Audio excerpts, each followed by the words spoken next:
আমি খুব আশা করেছিলাম যে এই ধাক্কায় হয়তো ইসলামী খেলাফতের দিকে হয়তো আমরা একটু মুভ করতে পারতে পারি, কিন্তু আবারও হতাশ হলাম, চরমভাবে হতাশ হলাম। আমরা দেখলাম যে মাজলুমের বিজয় হলো, জালেমের পতন হলো, এরকম করে আমরা দেখলাম।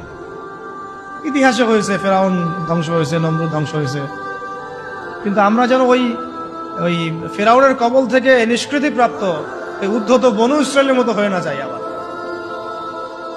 বুঝতে পারছেন কথা? ফেরাউনের কবল থেকে মুক্তি পাওয়ার মাত্র 40 দিনের মাথায় বনু ইসরায়েল বাছুর পূজা শুরু করছিল।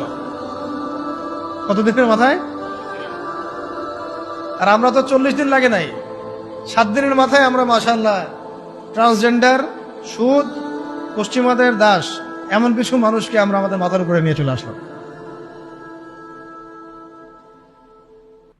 আল্লাহ আমাদেরকে বোঝার তৌফিক দান। কে জানে বাংলাদেশ নিয়ে ওরা কি প্ল্যান করতেছে, আল্লাহ ভালো জানে। প্ল্যান তো করতেছে। আপনারা তো এই রেল লাইন যাচ্ছে বা রেলের কথা শুনে অনেক অবাক হচ্ছেন বা আফসোস করতেছেন ইত্যাদি ইত্যাদি। কালকে যদি শুনেন যে সেন্ট মার্টিনও গায়েব হয়ে গেছে, তাহলে অবাক হওয়ার কিছু নাই।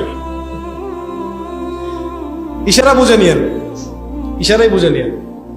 রেল লাইন চালু হচ্ছে বা হবে, এটা নিয়ে তো আমরা অনেক আফসোস করলাম, অনেকে পক্ষে বিপক্ষে লিখলাম, তাই না?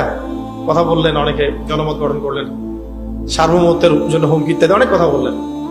এখন আগামীকাল যদি দেখেন যে সেন্ট মার্টিন নাই বাংলাদেশের ম্যাপ থেকে, ওখানে অন্য কোনো রাষ্ট্রের মানে সামরিক ঘাঁটি হয়ে গেছে, অবাক হওয়ার কিচ্ছু নাই।